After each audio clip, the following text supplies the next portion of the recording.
Hello family, Troyce and Bassini here. Look, thank you for tuning into this video today. I've got a super exciting collaboration with Michael Loda, one of the top selling real estate agents in the Bundaberg area, and we're going to be talking about everything Bundaberg. So if you're a home buyer or investor, I think you should stick around. You're going to get some tremendous value out of what we're going to discuss today. Things ranging from what are some of the best suburbs to live, what are some of the best beaches, what is insurance costs like, what are some of the areas that floods, what are some of the better schools in the area. So we've got a lot of questions we're going to get answered today to give you everything you need to help navigate the Bundaberg property market. So cheers guys, and thank you for tuning in. Look, my camera does cut out. It's probably say halfway during the video, so I do apologize for that. We just had some technical difficulty there in the end, but the content and the gold nuggets are still there for you to enjoy. Thank you guys, and again, let's go and tune in. All right, Michael, welcome to the channel. Super excited to have you on, buddy. You've got a ton of knowledge that I really like to unpack today and share with a bunch of people that might be interested in buying in the Bundaberg area. Thanks, mate. Good to chat to you again. We've known each other for a couple of years now, which is good. No, legend, mate.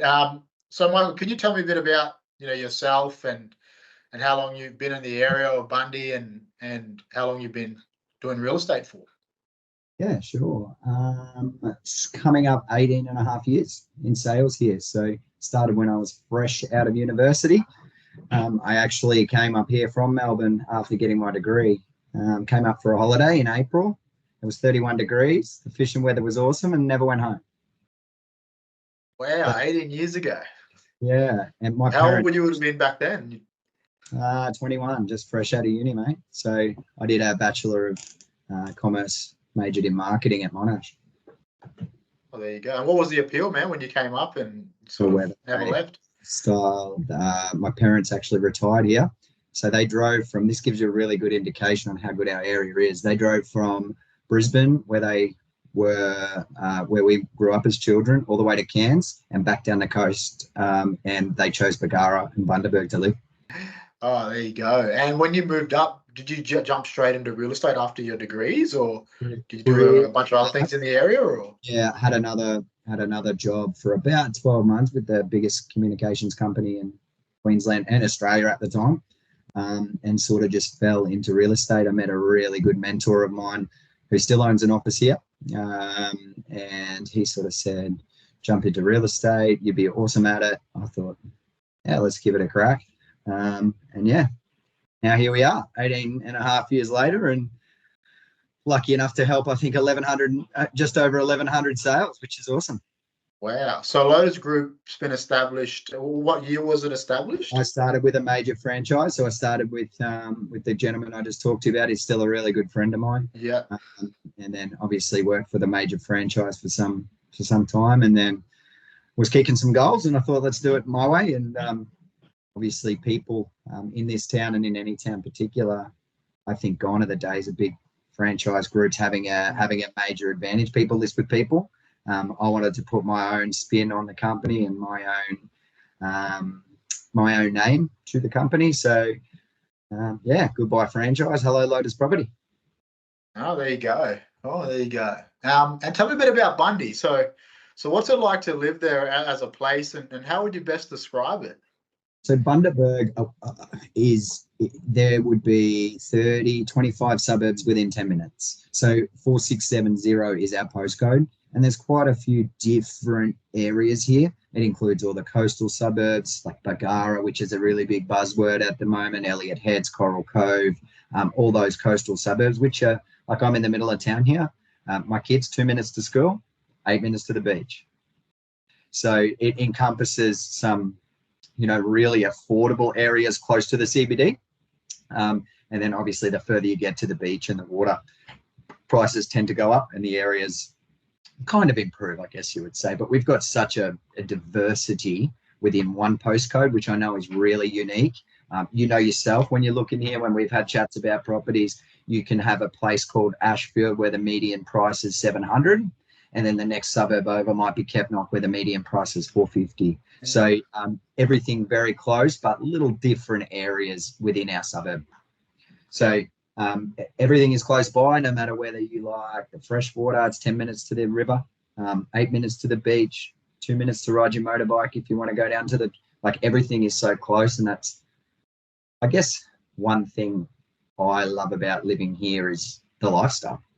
Like, no matter what your kid's into, no matter what, it's a great place to raise a family. Like, we're big fishermen and we love our crab and prawn and fishing, the reef and the creeks. And it takes me 4 minutes from my house to get to the boat ramp. And there's 20 boat ramps.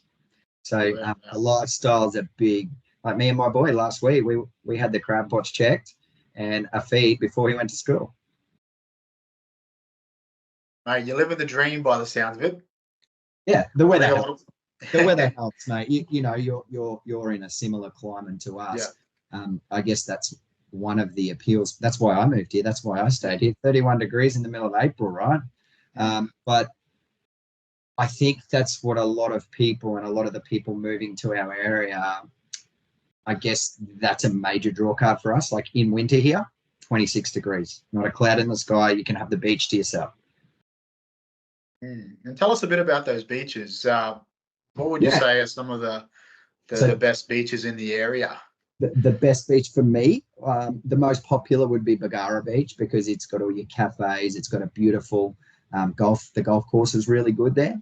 But the best beach, in my opinion, is Elliott Heads. So it's beautiful.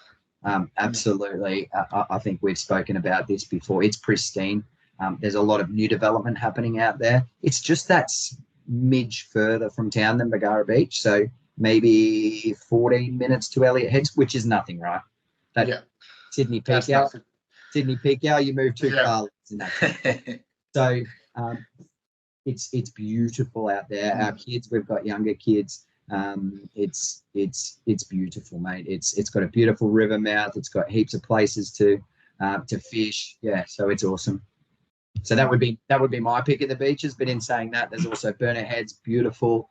Bundaberg Beach, beautiful. Elliott Heads, beautiful. Coral Cove hasn't got a beach, but it's obviously got the waterfront and a 6-star golf course. Yeah, and you're saying, so basically from anywhere around the inner middle ring of Bundaberg, as well as the most northern suburb, probably Branyan, North Bundy, you could get to the beach in what, 14 minutes max? Yeah, like maybe yeah, exactly. So if you were over the other side of town, maybe Avoca, Branyan, you're probably 20 minutes. But we have 6 years ago, we had a big ring road put in, which services our industrial areas, which is over that part of town, and it goes right through to Bundaberg Drinks, and so you can jump on that ring road and get anywhere now, which is fantastic. Okay, right. We've spoken about this in off the record, Michael, about there being sort of a preference with locals around north and south and east of Bundaberg. Can you tell me a bit about what's sort of driving that? Why people love the north side as opposed to the south side, as opposed to the east coast? Yeah, you're a north sider or you're not. I have people that ring me and say, Michael, I only want north. And they're generally from your big farming communities, which is 50 or 100K. So they might come from Mount Perry or Gingin or Billa or something like that. And they love that sort of access to all the farming and stuff over there. So all our major farming and stuff is sort of over that way. There is a little bit between where I live in Ashfield, so the eastern side of town, all the way through to Bundaberg. So obviously you've got Quinaba, which is the hummock in between, which is residential. But basically all the land from me to Bundaberg, which is 8 minutes, it's all red soil. So 50K an acre minimum, and it's owned by predominantly 2 or 3 big shakers, like international companies. So sweet potatoes, cane, obviously nuts, macadamias are, everyone's gone nuts over nuts in the last 5 or 6 years. So the Greensills Group, they're massive, mate. They're international.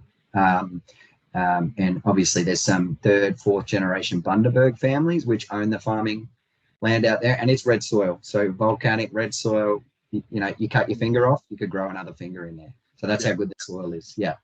So even in terms of the job hubs like that are on the north or on the south, it doesn't really matter where you are. You'd still be able to conveniently get to those big job hubs.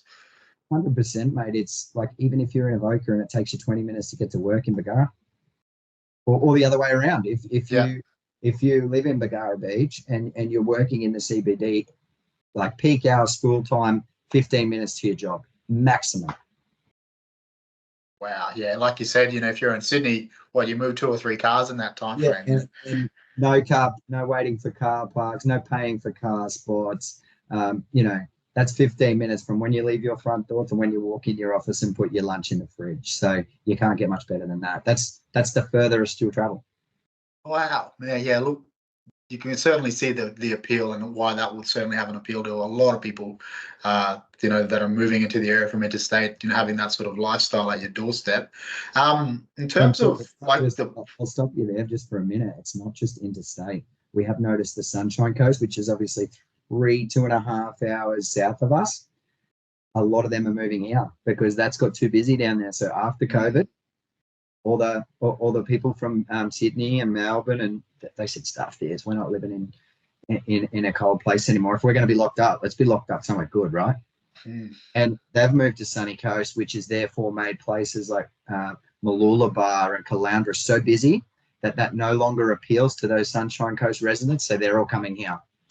Yeah, I've been calling it the East Coast chain reaction, the Queensland East Coast chain reaction. Yeah, we've certainly seen that not only where you are, but in Early Beach, as well as the Capricorn Coast and the Yeppoon areas. A lot of people from the Gold Coast and the Sunshine Coast markets coming up here. And in fact, I helped a lot of clients do exactly that as well over the last couple of years. The reason why they're doing it is because they moved there for lifestyle 20 years ago. It was quiet. They could walk on the beach, enjoy the lifestyle. Now it takes 25 minutes to get a car park to get a bottle of milk. So they're coming here. So our lifestyle is now appealing to those people. And you're right, it is a bit of a chain reaction. Now, looking at the Bundaberg property market, you've obviously been in the game for quite some time. Long time. When you first came onto the scenes, how would you describe the market then, and how would you describe it now? Flat. So when I first came, it was 1 year before the first GFC. Well, before the GFC, it was flat. So there was no real drivers in our area. So it was still a little bit of farming, but it was predominantly grey nomads that lived here, right? So there wasn't a great appeal to our area, right? So flat, very flat. So average days on market back then would have been 60 days. So I cut my teeth, to sell a property in real times, 8 open homes. You'd have a party if someone came to your open home. You'd be that excited to ring your owner and say, someone came, did they buy it? Well, probably not. But how things have changed now. It was, it was one of those things. If you were selling a property then, you at least expect 60 days on market, and potentially, if it wasn't priced right from the beginning, maybe a couple of price reductions and cross your fingers. Yeah, wow. What were things selling for on average, and even on the coast and around town? It sort of varied, did it? As I said before, it's such a variety of areas. You can drive 2 kilometers in Bundaberg and you can see a house for 450, and then 2 kilometers you can see one for 1.45. So hard to say, but let's just say it's grown significantly since then, and so it should have. That was 18 years ago. Yeah, okay. Michael, a lot of people, that wanting to buy in the area, wanting to invest, they obviously have their concerns about Bundaberg. Historically, it's had some flood events, and people get very risk averse, and some people don't even take action. Could you describe, from your local perspective, because a lot of people also look on maps and they look at, all the different material forums online about what's happened in the area previously, but a lot of people don't know too much about the local knowledge around where things do and don't flood. So could you tell me, over the course of your life in Bundy, what are some of the areas that have been flooded? What were the suburbs that were most affected, and what were some of the, I suppose, areas that people should not be too concerned about, where you find you get a lot of questions asked about? So I've seen 2. One, 2011. That was bad. But the media obviously, like anything nowadays, you get a little bit of rain up in your area, Troy, it's a cyclone. It's Yeah. devastating. They put a news clip on the news a bit raining sideways. Well, guess what? You live in North Queensland, that happens. It's a bit of rain, right? But the areas that were impacted, like if you looked on the media, I had friends ringing me that I used to play footy with in Victoria saying, "Are you okay?" I was sitting on my back deck, sun was shining, and you would not have even known, right? And that would have been the case for 95% of our residents in 4670. Yes, anything near the river, so anything near the river on the north side, so the low-lying stuff got affected, and it was crappy, mate. It was.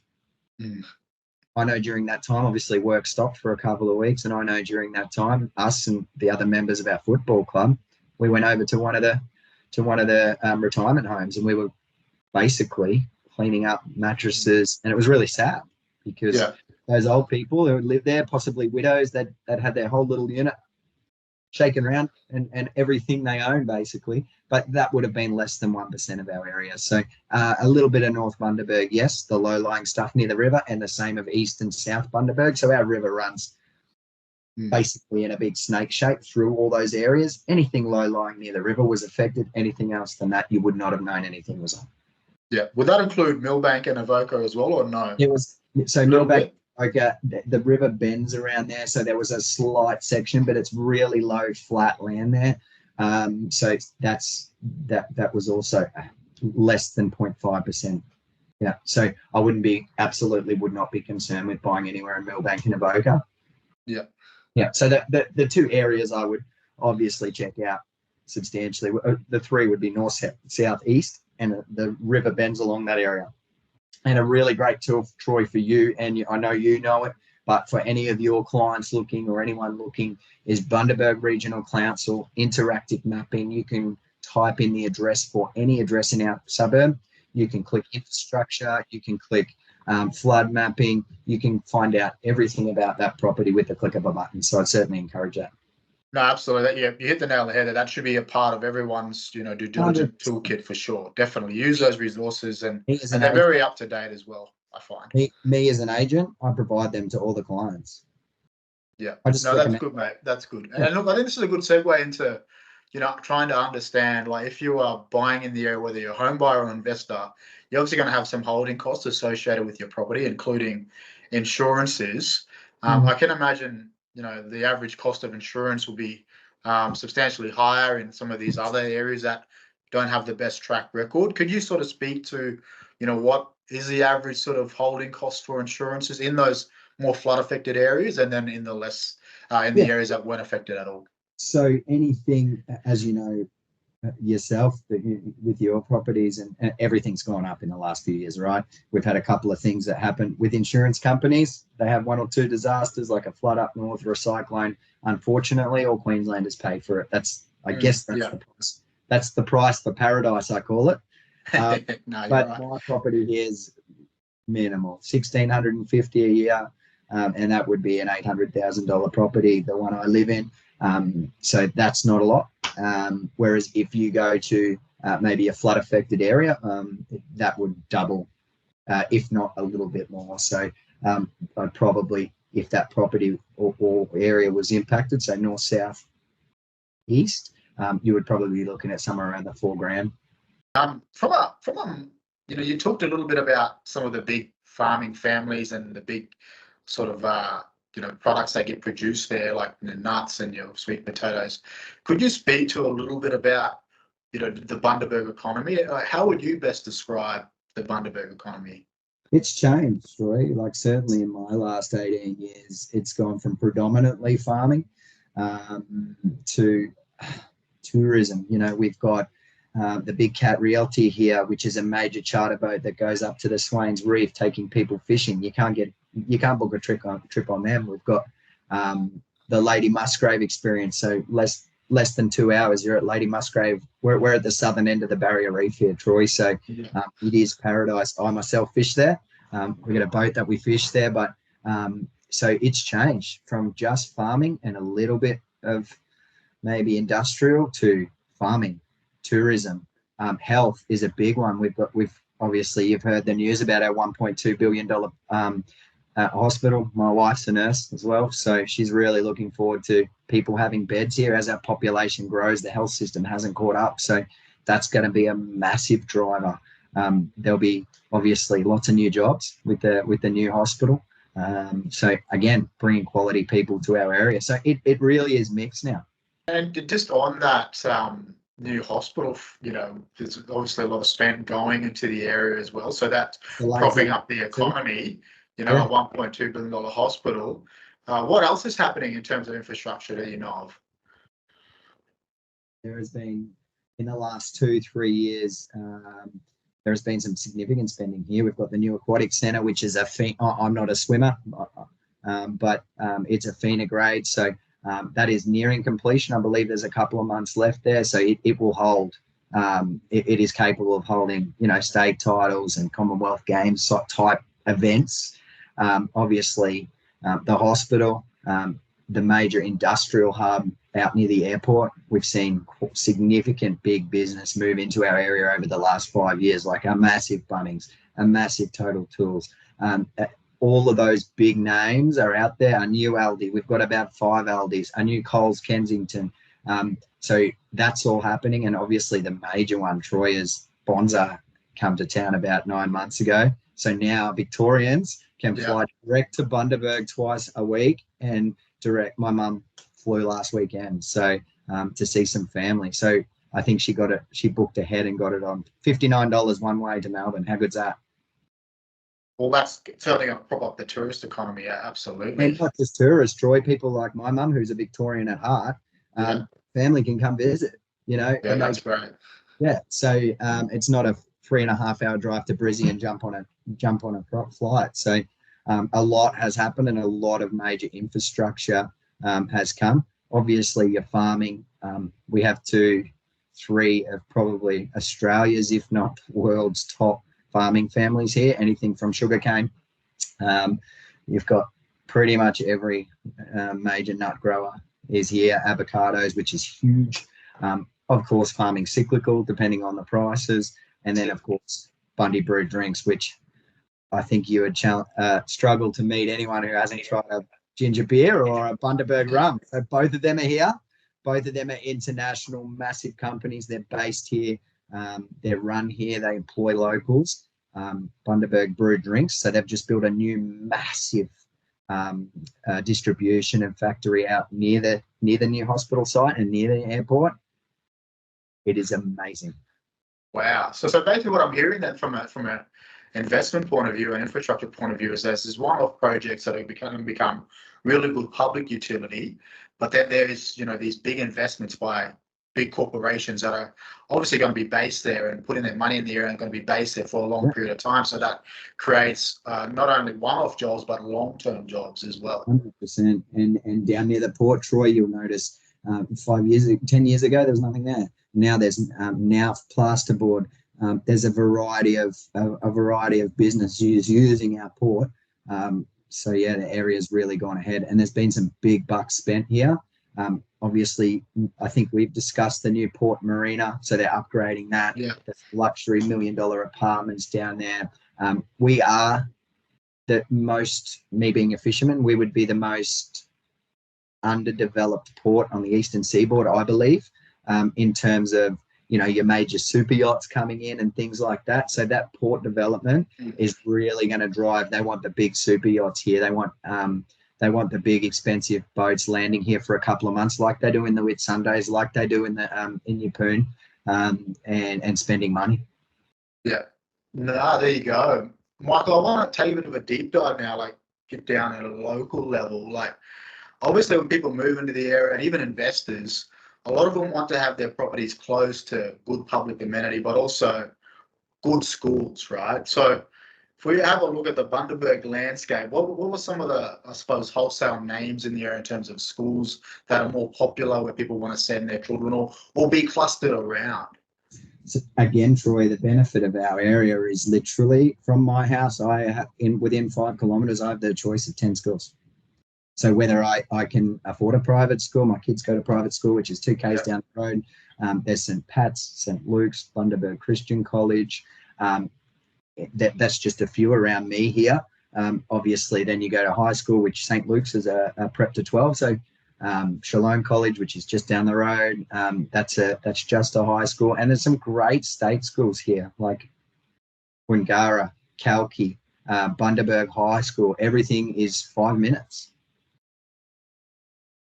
Yeah, wow. So when you think about that, then even like from an investment perspective, you don't necessarily have to have a house close to a good school to be able to capitalize on being located there, because everything's just, That's right, so close to each other. You've got so much choice. It's not like in Brisbane where your kids will be in a catchment sort of area and you need to buy in here if your kids want to go to John Paul College or something like that. So you're right. Heaps of choice and all 5-10 minutes drive, which I think is awesome. Yeah, that's very interesting, and it's a very good insight, I think, for investors, because sometimes they get very fixated on that. But from a public amenity point of view, like, you just touched on some really good things around the beaches, the boat ramps.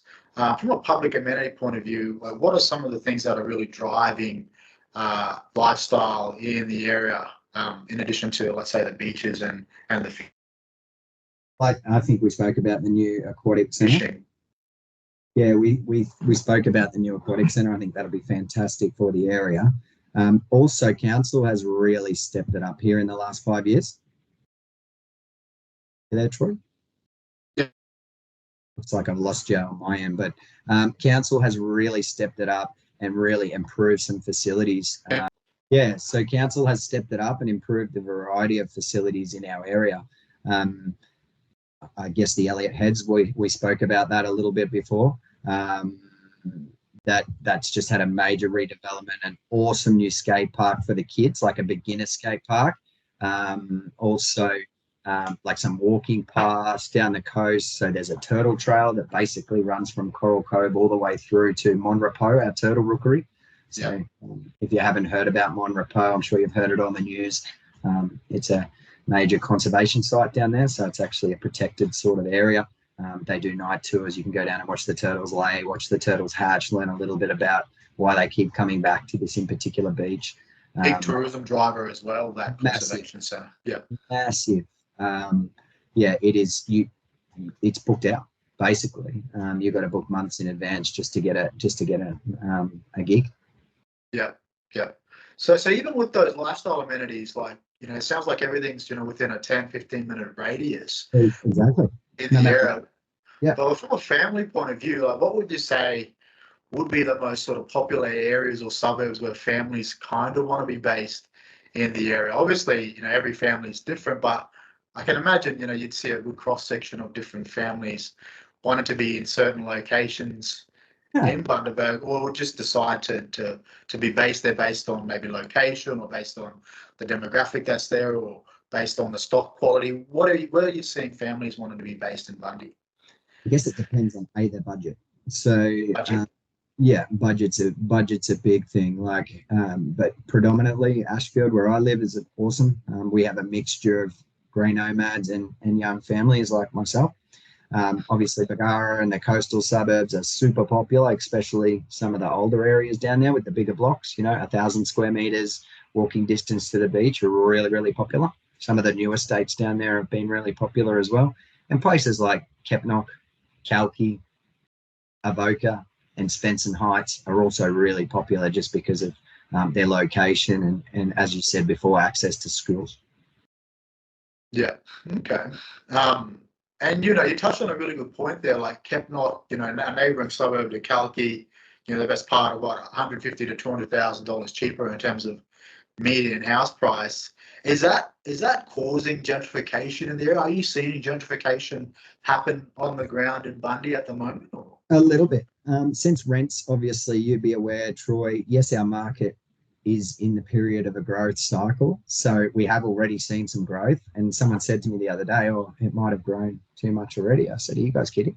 I said, the rents have caught up. I said, you can still buy a brick home here for somewhere between 400,000 and 500,000 in certain areas.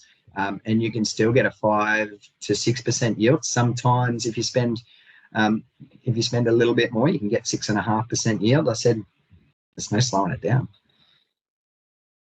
Well, even in we were discussing this the other day, but when you go to places like on the where Ashfield is, Fabian, and even parts of the northern Brandon area. Yeah. Like a lot of people think that it's surrounded by land, there's going to be a whole bunch of new supply, but there's really nothing in the pipeline as well. So people are moving into these more affordable areas because of the lack of new stock that is in the marketplace, in the pipeline. So naturally, I think they're just going to gentrify over time as well, given that there is a lack of new supply in the pipeline as well. Yeah, and I think we spoke about this briefly the other day, just between us, the cost of construction in Queensland, and I'm sure where you are in many parts of Australia, has significantly increased. So the option previously might have been, hey, let's go and buy a block of land and build our family home. Where now, good luck finding a block of land and good luck getting a builder within 12 months, and good luck building it for a reasonable price. So if you want to build in Bargara or Ashfield or any of the coastal suburbs now, and you want a decent home on a decent block, you're not getting change out of $900 to $1 million. So that's why we're seeing, your 5-10-year-old homes in these areas really hold strong. And, if you can't afford to be in an Ashfield or a Bargara, you've got a neighbouring suburb literally next door of Kepnot with a median price of, high fours, which is, and it's an awesome area. Yeah. No, right, mate. And look, you know a lot about the area, and you sell a lot of properties. You obviously know where value is in the marketplace as well. And I want to sort of get your opinion on where are some of the areas you're seeing good value for money right now in the current climate when you start to compare suburb to suburb or like for like property. Where are you seeing value in the marketplace? I'm seeing areas like Thebeban change. That used to be predominantly rentals, and amongst us locals was probably one of the lowest socioeconomic areas. This is 10 years ago. Now, as the rents have gone up and increased, how do I say this? Less desirable tenants have moved towns. They're no longer here.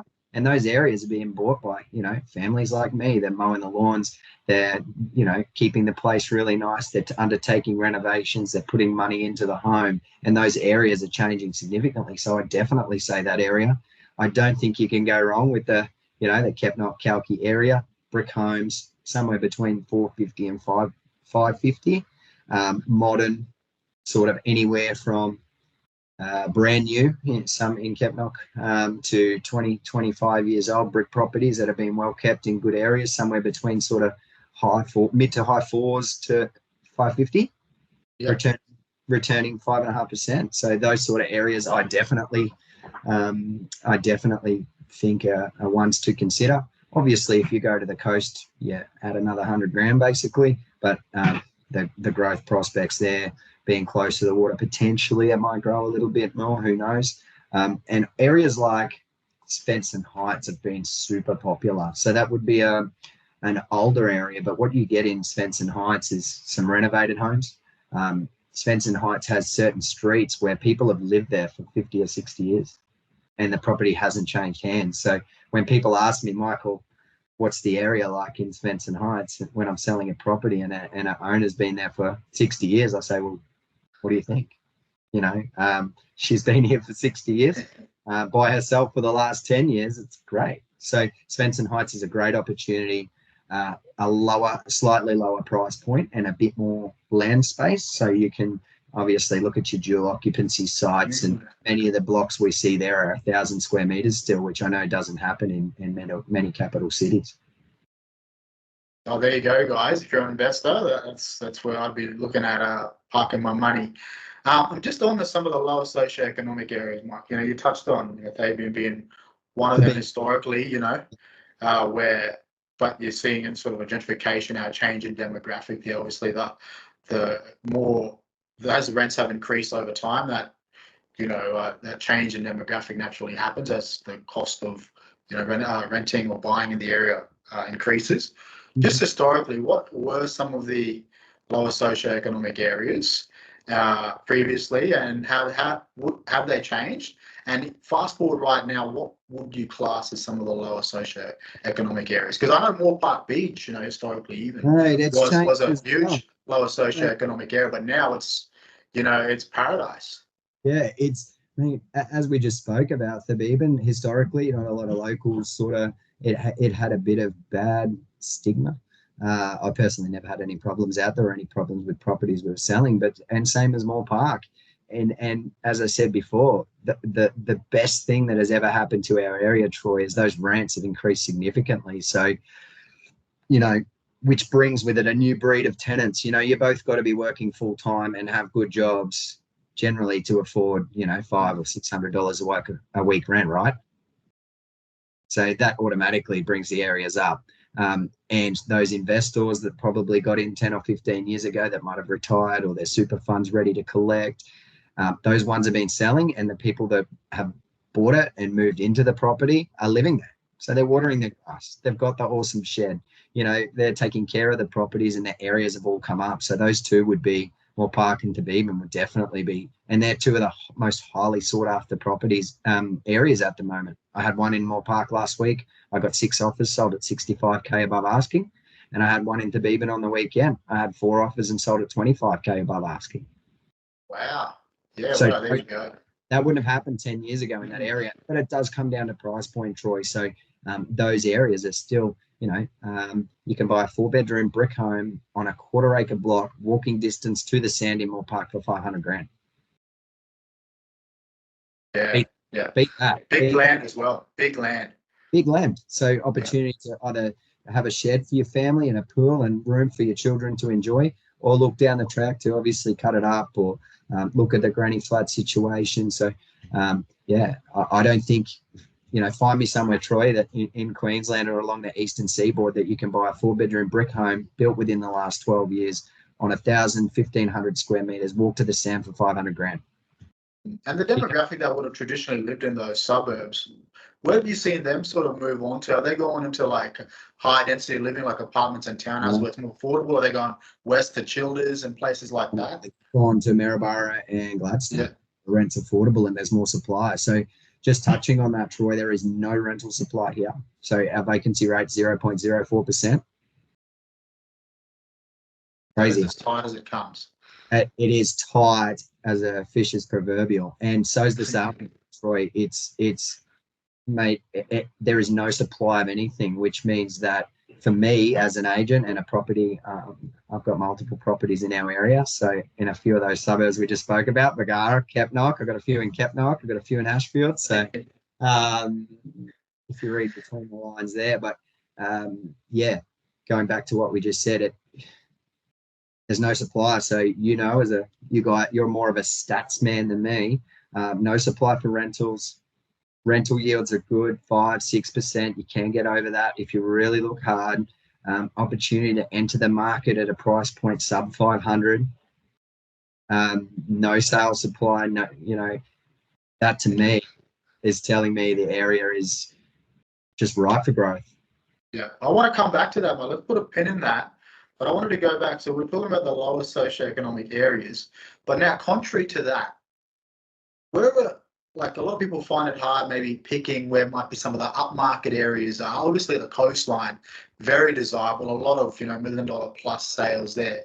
But where would you say are the upmarket areas of Bundy where the premium homes live and the sort of upper middle class live?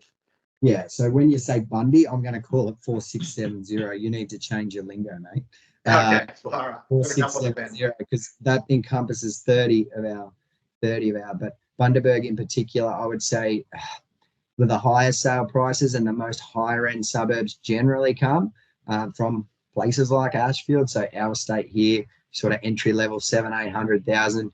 Kalki, it's got some beautiful estates again with properties ranging from sort of 750 to 1.2 million. Avoca also has some newer estates. So we find that anything sort of opened in the last 5 or 10 years with the newer estates, obviously they're a high quality build. They've got the shed, they've got the pool, and most of them in town are in particular in the Kalki and Ashfield sort of borderline in Kepnock area. And then you go down to the coast. So you're not getting much change out of sort of $8-9 million in Bargara now for your newer home, sort of 250 square meter house size with a shed or pool or both for on an 800 square meter lot.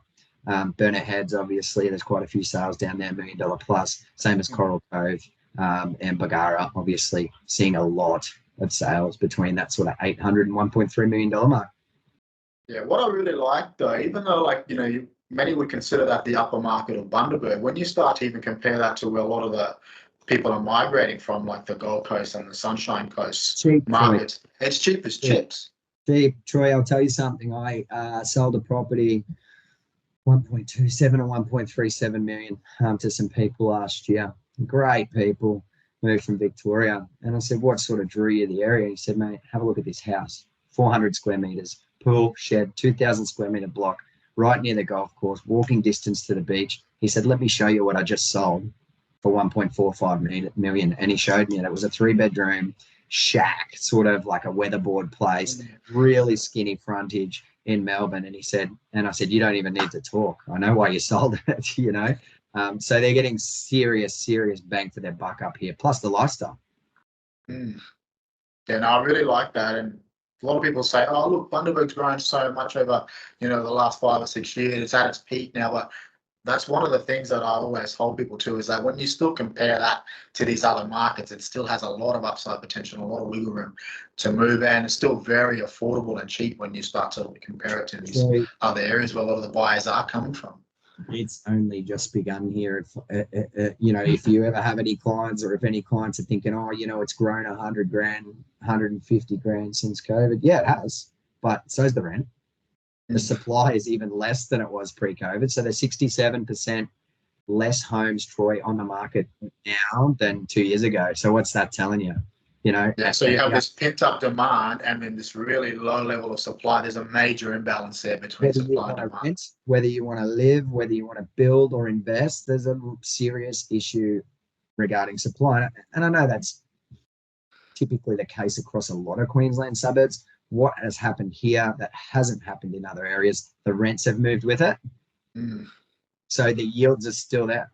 And the supply is at an all-time low. So to me, that all points in a pretty good direction for 4670. Yeah, absolutely. And look, to relieve some of the pressures, like in terms of prices and rental pressures, the market would need to be injected with a whole bunch of new supply. Obviously, if we have a construction crisis, it's super hard to do business now in that sector. Is there a supply pipeline? What does that look like in Bundy, and where is the new supply coming on? I know Ashfield has a couple of stages that are coming in the pipeline. Like Kalki, I believe, parts of Bargara, but is there much supply in the pipeline at all? Troy, any supply that's come up. So you're right. Ashfield, Kalki, and Bargara have. Coral Cove's got some supply around the golf course that's come on. All these developers are marketing that before they've even moved dirt, and they're all gone. So I'm a firm believer. If you put 5 or 10,000 homes, which I know will never happen, but if we could go and click our fingers and put 10,000 homes here tomorrow for sale or for lease, they would all be occupied and we would still have the same issues. So we're not just undersupplied, we're severely undersupplied, to the point where, unfortunately, people are having to commute from 30, 40, 50 Ks out of town. I've got a lady at the moment driving in from Woodgate every day, which is 40 minutes, just because she can't get a rental. So if 5 or 10,000 homes here tomorrow were put down, bang, it still wouldn't be enough. So, man, I put you in a time capsule. Fast forward 10 years, 20 years. Let's fast forward 10 years. You're not on a chart about fishing. Let's just. I'll be on my Where do you, let's fast forward 10 years and maybe look at it from a 20-year perspective. A lot of people that are coming into their investors as well as home buyers might have that sort of time horizon as well. Where do you see Bundaberg in 10 years and 20 years time as a regional hub and then as a property market? Yeah. So I think, Troy, to answer your question, you sort of said before, people think we're in this high-end and growth cycle or whatever. I think we've got at least 2 to 5 years of significant growth. I think double digits every year. I haven't got a crystal ball, right? However, I think we have a significant period of growth due to the factors that I just outlined with our supply, okay?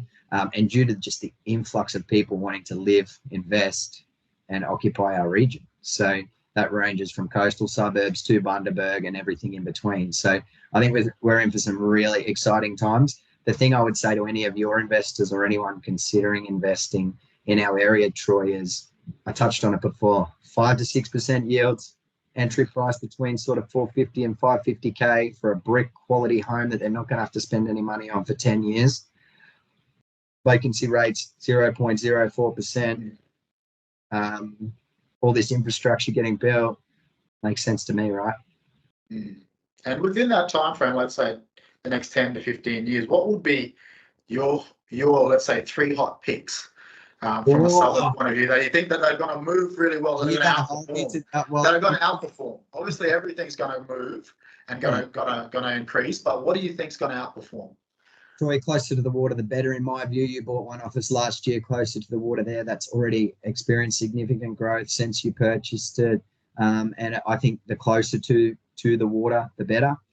We touched on it before. Areas like Kepnok, Kalki, your stock sort of areas that have always been popular and always been in demand. Awesome. I think there's some serious upside for places like Moore Park Beach, Elliott Heads, Burnett Heads is still really affordable.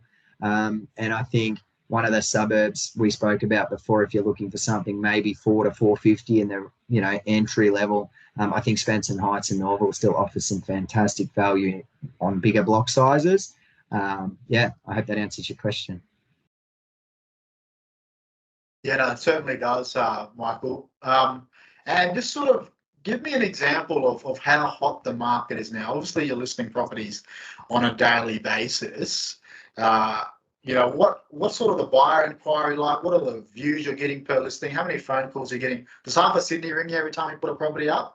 What's going on? I would say 3/4 of Sydney and Melbourne. We've been on this webinar for 30 minutes. I've had 27 missed calls because I launched 3 properties yesterday. So it is hot. I guess that price point again of 400 to 550, which is, let's just say it's 6% interest rates. Troy at 500K, that's 30 grand holding a year. Add a bit of rates and insurance, that's 35. They're going to get 550 a week rent. So, it's really only costing your clients maybe 50, 100, maybe $120 a week to hold that property all inclusive. That's why it's so popular. And that's at 6%. Obviously, interest rates are tipped widely. I've just read all the forecasts from Westpac, ANZ, CBA, and NAB. They're tipped to start coming down. So now is obviously the top, and I'm sure you tell your clients this as well. Now is obviously the top interest rate that you're going to pay in the next 3 to 5 years. So if you can do it now, do it. Yeah. All right, mate. And just to finish off, Michael, where can investors and home buyers, find more information about you, reach out, and what sort of services can you guys offer in-house as well? Troy, in terms of in-house, the only thing we don't do is rentals. I have a great contact here for rentals, a couple of companies that we work really closely with. So all my investors and yours in particular, we put them onto those girls. I stick to what I'm good at, and that's selling property and listing property and building really good relationships. As I said, I'm lucky enough to have helped. I think I did the numbers the other day, over 1,100 clients in my 18 years. So I'm really, really lucky, Troy, that I've been able to, A, help so many people, and B, they've shown their faith in me. So, but obviously anything that you or your clients want to know about the area, even if it's listed through another agent, Troy, you've rang me on a few other properties, and I'm always happy if I've got time to sit down and say, mate, I would buy that. And we get clients that ring us up and say, I know it's not listed with you. We're happy to pay you to go and have a look at it and just offer your opinion. And I say to them, hey, I don't want your money, but when you sell it in 10 years, you ring me. Yeah. So, if anyone's got any questions about an area, if they've got a property potentially, Troy, like I know you ring me on other stuff that's listed through other agents. Hey, I'm not going to make any money out of it, Troy, but at the end of the day, I'm sure those people remember in 10 or 15 years that we helped them, and I'd like to think they'd consider us to use as their agent. So we're happy to help any way we can. Area information, information on yields, information on development, anything we can do. And obviously, we sell a lot of property, and if they're looking to sell in 5 or 10 years, we've got really good relationships with our past clients. I think the girls did the numbers the other day, Troy. 71% of our listings last year were repeat clients, which is wow. Congratulations there. That's fantastic. Yeah. Even if someone flies in for the weekend, they can pull into the office, say good day as well. One thing I don't do, Troy, is I don't drink coffee, so only beer. So you know that. So only beer and water. So But more than happy to, if they fly in for the weekend or if they give me some notice, Troy, I can put some stuff together for them. As I said to you before, supply is really, really short. So unfortunately, the clients need to give me a budget, give me some 3 key things. They do need to be aware that those 3 key things can be addressed, but there might be a couple other things they're not sure of. They're just going to have to do it. So there you go, guys. All things Bundaberg. Thank you, Michael Lotus, for jumping on the video. Super knowledgeable guy. He's done some amazing things in the Bundaberg area. And look, again, if you are flying into the area, I'm sure you're more than welcome to drop into his office and say g'day to him and the team. But look, if you do have any questions pertaining to the contents of this video, feel free to leave a comment in the comment section and we can circle back and get that cleared and clarified for you ASAP. Thank you guys and good luck.